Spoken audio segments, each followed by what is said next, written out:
பொதுவா இந்த 18 சித்தர்கள் வந்து பார்த்தீங்க அப்படின்னா, இந்த காயகல்ப முறை, ரசவாதம் அப்படிங்கிற விஷயங்கள்ல பயங்கரமான ஒரு வித்தக்காரங்க அப்படின்னு தான் சொல்ல முடியும். ஏன்னா சித்தர்களானே வித்தகாரங்க தானே. கண்டிப்பா.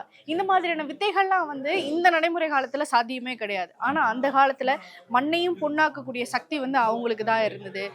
இறந்த உயிரையும் மீட்டெடுக்கக்கூடிய சக்திகள் வந்து அவங்களுக்கு மட்டும் தான் இருந்தது. அந்த மாதிரியான வித்தைகள வந்து இங்க இருந்து தான் கத்துக்கிட்டாங்க அப்படின்னு நம்ம சொல்லலாம். அந்த பத்தின விஷயங்கள் சொல்லுங்க. இல்ல சித்தர் அதை பத்தியும் கண்டிப்பா சொல்றேன் மேடம்.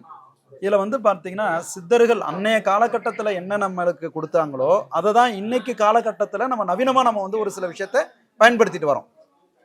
விமானத்த பத்தி இன்னைக்கு ஆராய்ச்சி பண்றோம். ம். ஆனா அப்ப உள்ள சித்தர்கள் என்ன பண்றாங்க? விமானமா அவங்க வந்து பயணிச்சிருக்காங்க. ம். பிரகலாய பிரவேசம்னு சொல்லுவாங்க. ம். அதாவது வந்து ஒரு பாய் மேலேயே அவங்க வந்து பயணம் பண்ணதா சொல்லியிருக்கிறாங்க. அதே போல அதே சித்தர்கள் வந்து என்ன பண்றாங்க? கூடு விட்டு கூடு பாயிறத பத்தி பேசியிருக்காங்க. ம். நீங்க சொல்றது போல மண்ணெல்லாம் பொன்னாவும் மாத்திருக்கிறாங்க. ம். ஸோ சித்தர்கள்னாலே அவங்க வந்து என்ன சொல்லுவாங்க?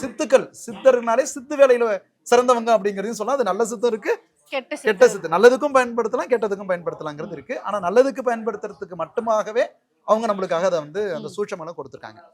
இதை எவ்வளவு பேர் எவ்வளவு நல்லதுல பயன்படுத்துறோம் அப்படிங்கிறது இங்க ஒரு கேள்விக்குறியா இன்னைக்கு இருக்கு.